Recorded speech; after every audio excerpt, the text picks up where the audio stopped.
대한민국의 유명 배우 김용림이 집에서 큰 사고를 당해 인생의 끔찍한 사건을 겪었다.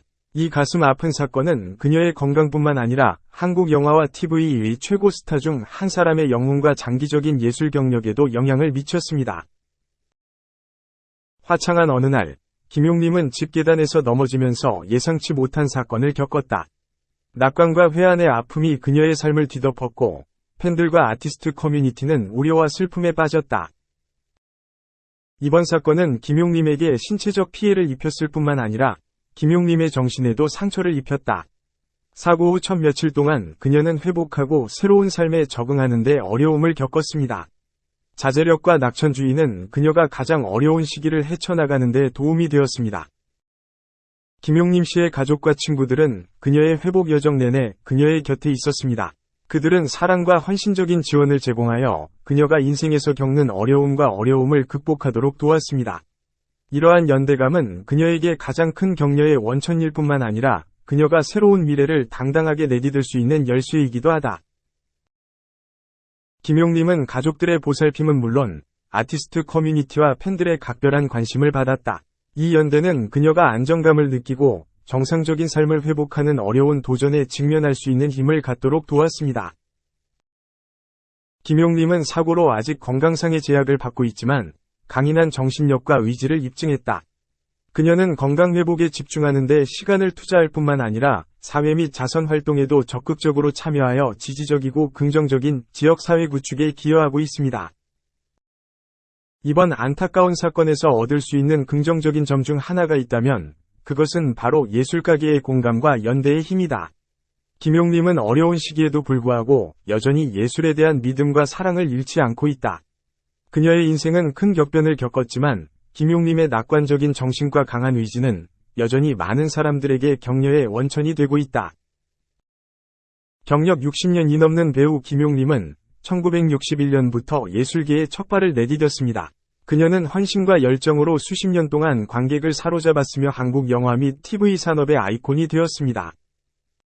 김용림의 경력은 유명 TV 시리즈 음풀에 출연하면서 본격적으로 시작되었습니다.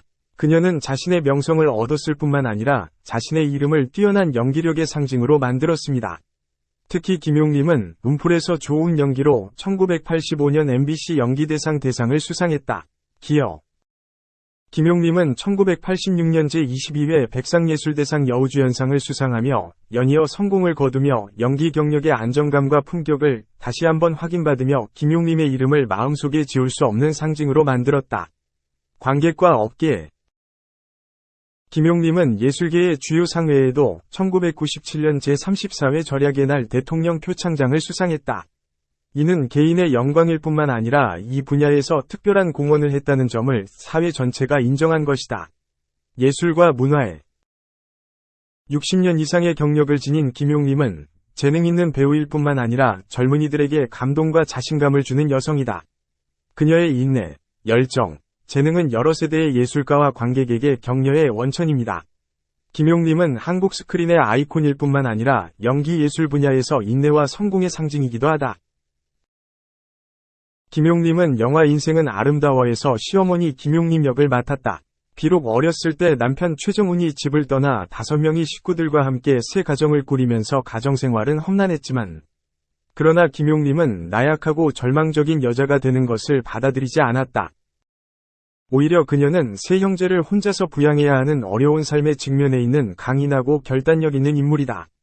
김용림은 정신적으로 강한 엄마일 뿐만 아니라 세 아들이 공부하고 대학에 입학하고 좋은 남자가 될 수 있도록 지도하고 지원하고 여건을 만들어주는 TV쇼로 다양한 출연자들이 음악, 코미디 등을 선보이던 버라이어티 프로그램인데 고슬링이 당시 17,000대 1의 경쟁률을 뚫고 오디션에 합격하게 된 것이었습니다. 이 방송을 통해 많은 스타들이 배출되었는데 고슬링이 참여했던 90년대 미키마우스 클럽에는 저스틴 팀버레이크, 크리스티나 아길레라, 브리트니 스피어스 등 탑스타들이 함께했으며 이 시기 고슬링은 미국에 있는 팀버레이크의 집에서 함께 지내기도 하였습니다. 이렇게 2년간의 활동을 마치고 95년 쇼가 끝나자 캐나다로 다시 돌아온 고슬링은 텔레비전 시리즈에 출연하기 시작하여 96년부터 98년까지 약 15편의 작품에 주조연으로 출연하였습니다. 하지만 좀 더 강렬한 것을 원했던 고슬링은 2000년 TV 출연을 그만두고 20살의 나이로 영화계에 뛰어들기로 결심합니다. 리멤버 타이탄에 단역으로 출연한 것을 시작으로 2001년 빌리버라는 영화에서 유대인 신나치 역할을 맡아 강렬한 연기를 선보였는데, 이 영화는 썬댄스 영화제에서 심사위원상을 수상하며 고슬링이 영화계로 진출하는데 중요한 초석이 되었습니다.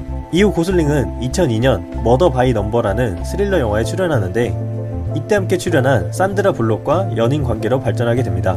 당시 산드라 블록과 라이언 고슬링의 나이차는 무려 16살. 연하킬러로 소문난 산드라 블록과 이후 연상반을 만난 고슬링의 절묘한 만남이었습니다. 하지만 둘의 관계는 그리 오래가지 못했습니다. 산드라 블록의 어린 남자친구로 낙인 찍히는 것이 부담스러웠던 고슬링의 통보로 약 1년 만에 둘의 연애는 종지부를 찍게 된 것입니다.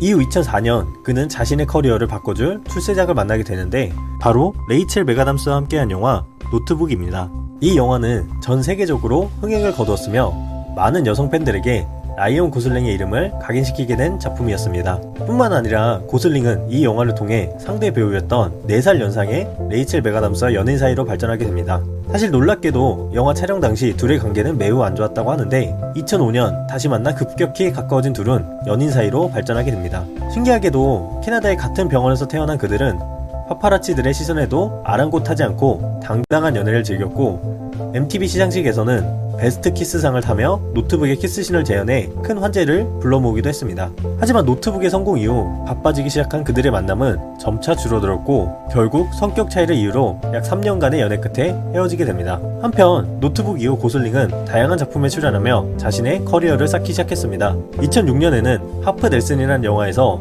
마약 중독자이자 이상주의자인 교사 역할을 맡아 인상적인 연기를 선보이며 아카데미에 노미네이트 되기도 하였고, 이후 2007년에는 내겐 너무 사랑스러운 그녀에서 리얼돌과 사랑에 빠진 남자 역할을 연기하며 골든글로브에 노미네이트 되었습니다. 이후 3년간의 공백기를 가진 그는 2010년 이후 많은 영화를 찍으며 다작 배우로 거듭났습니다. 블루 발렌타인, 올 굿 에브리싱 등의 영화에 출연한 후 2011년에는 잔혹한 액션 영화